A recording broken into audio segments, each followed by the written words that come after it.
My name is Dr. Chamberlain Froese. I'm a Canadian obstetrician gynecologist and on faculty at McMaster University, Canada. Though I spend the majority of my time here in Uganda, where I'm the Executive Director of the Save the Mothers program at the Uganda Christian University.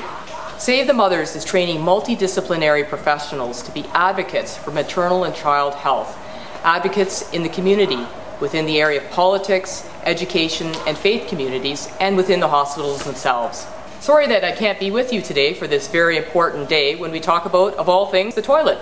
The toilet's a little bit like giving birth. We all know that it happens, but we don't like to talk about it. I'm speaking to you from Kowolo Hospital in Uganda.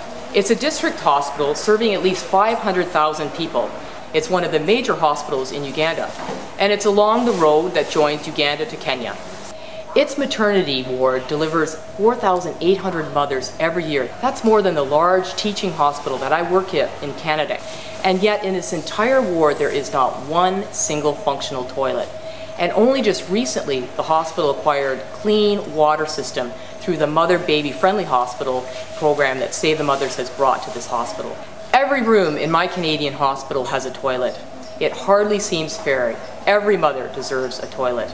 Can't even imagine being a mother and not being able to use a toilet.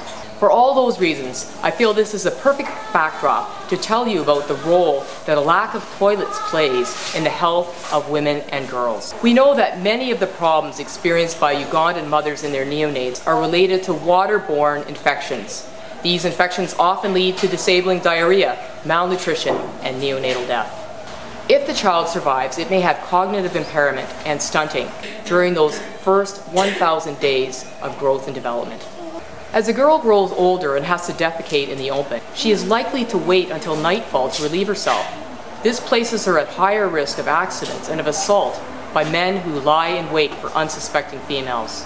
Holding urine and feces until she has a safe and dignified place to go increases her risk of bladder infection.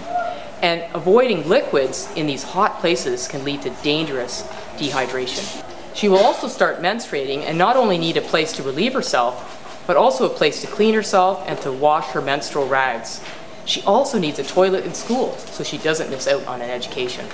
Issues of toilet not only affect mothers, but also older women or women who have physical challenges or disabilities. It becomes increasingly difficult for her to squat, for her to walk long distances, to find a quiet place to toilet herself. Imagine your frail mother or grandmother who is already having difficulty walking, now having to walk through uncut brush with predatory animals nearby in order to find a place to relieve herself. Our failure to provide safe and dignified toilets gives a whole new meaning to the phrase, dying to go to the toilet. Childbirth and recovery are probably the greatest time of risks for a woman. As a result of stunting in childhood or a teenage pregnancy, which too often results from sexual assault, the mother's small pelvis means an increased risk of obstructed labor and subsequent death or disability for both the mother and or the baby. In environments where human feces are lying around, infections are another great risk to maternal and newborn health.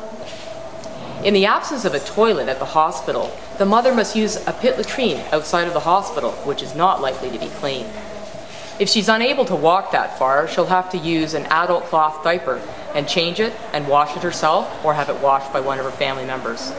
In many parts of the developing world, women do not deliver in healthcare facilities. They deliver their infants at home, in mud huts, attended only by traditional birth attendants or family members. These homes have no sanitation facilities, and toilets, if they're thought of at all, are viewed as luxuries found only in large communities. Indeed, pit latrines are a luxury and flush toilets are not even considered. I think of Helen, who delivered her baby in a hospital about 40 minutes from here. She needed a cesarean section. She was in obstructed labor. The baby was too big for her small adolescent pelvis. At night, when she had to relieve herself of her chronic diarrhea, she would leave her baby with one of the other 8 women in her large, non-private room. And by the light of the candle, she would go out to the pit latrine and relieve herself. Usually there was no water to wash her hands, so with those same unwashed hands, she would return to the ward and breastfeed her baby. You can see where the infection route starts, and you can easily understand why 25% of newborns die of infection. And of course, lack of clean water and sanitation play a vital role in that tragic fact. Every mother and a newborn in her arms deserves a clean toilet and safe water.